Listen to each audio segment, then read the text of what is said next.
Hi everybody, this is Dan Murphy from Blue and Gold Illustrated. Joining me is our senior editor, Somogyi. We just wrapped up the very first day of the 2014 training camp here on Friday, August 1st. Brian Kelly met with the media today at noon over on Notre Dame's campus to sort of open up camp officially and answer some questions. And the three main topics, as they always seem to be at this time of the year, are the quarterback battle, the freshmen, and injury updates, Lou. That was pretty much the main things that came out of today's conference. Yeah, I mean, I think one of the surprising elements, I think everyone is waiting for Coach Kelly to announce who the starting quarterback is, because I think most everyone is expecting Everett Golson. After all, he had 11 starts during the BCS championship season there, went 10-1 as a starter, but he made that comment there that, I would argue that he was more of a passenger than a driver of the bus there. Which I certainly agree with. I think and they made it in spite of him that year.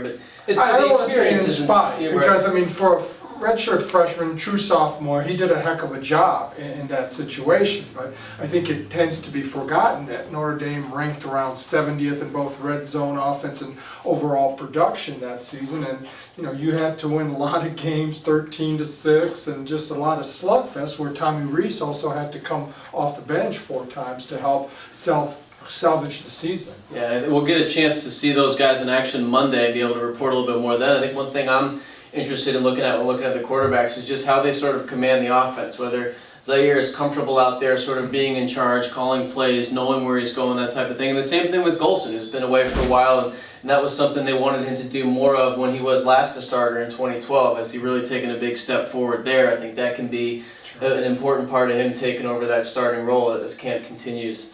Topic number 2, injuries. I mean, the biggest news was Tony Springman, the senior defensive lineman, won't be with Notre Dame this year. He missed all of last season with a knee injury. It was a lingering back issue that's going to keep him out this year, and it sounds like that's probably going to be the end of his football career here. When you look back at that 2011 recruiting class that was rated number 1 on the defense line, Aaron Lynch, Stephon Tuitt, both are gone from the program. Aaron after his freshman year.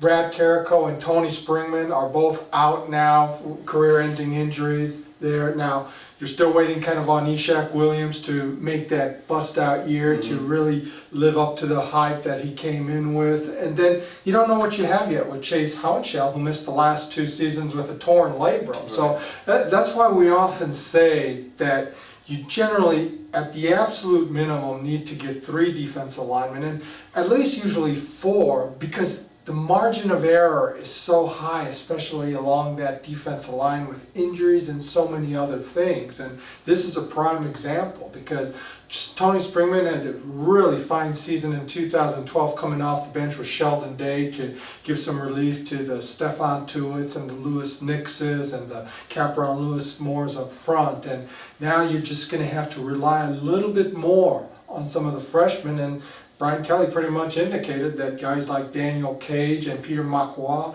who are both 325-pound freshmen, will have to help probably in that interior. Yeah, the other thing Kelly mentioned about those 2 guys, which I think sets them apart from, say, some of the other 300-plus pound freshmen that come in on the defensive line, is he mentioned he thought their work volume was a lot higher than the guys they've had in the past. You remember Lewis Nix a few years ago was a big, massive body as a freshman, but didn't have the stamina to stay in for more than a few plays, so they couldn't really use him much. It would be interesting to see how Cage and Mwakwa will look once they get pads on or actually run football plays in that design. Is there any other freshmen, based on what Kelly said today, you're looking forward to looking at this week? Well, it seemed Jonathan Bonner was somebody who certainly was mentioned quite a bit with his 35-inch vertical, and he's listed as a linebacker, but his weight was also mentioned as 269, which I don't think that's going to happen. Right. He was 245 when he signed in February, so he's put on a lot of weight. So coming in from that in position. And another one that surprised me a little bit was Tyler Luatua, the tight end. Obviously, you have Mike Herman, who is going to be out for the first month here of workouts because of an injury situation with the sports hernia problem. And we saw how that affected Stephon Tuitt last year.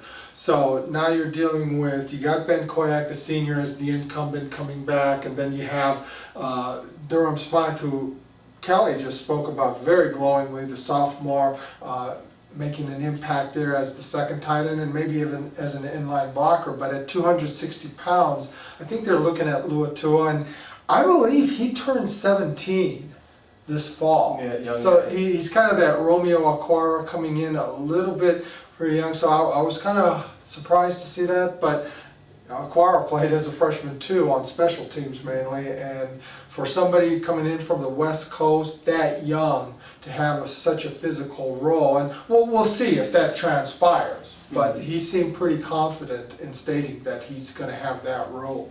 Beyond the two big guys up front, I think two defensive freshmen worth watching, especially throughout August. Nick Watkins at cornerback, who Kelly, I think was one of the first Kelly mentioned as somebody who can get into the mix, especially on special teams coming from that position. And then Niles Morgan, who I know we talked about this a little bit earlier. You know, there's a lot of hype coming in where maybe he can fill that middle linebacker role and be the physical guy they need. And he's smaller than Joe Schmidt, who people think isn't big enough to sit. He's, comes in 5 pounds lighter than Schmidt, and obviously a lot less experience. So it'll be interesting to see how he looks in pads, if he looks physically built and kind of have the college-ready body this week coming up here. I think one way or another, both Watkins and Morgan get on the field. How much and in what capacity beyond just special teams, that'll be answered as the season progresses.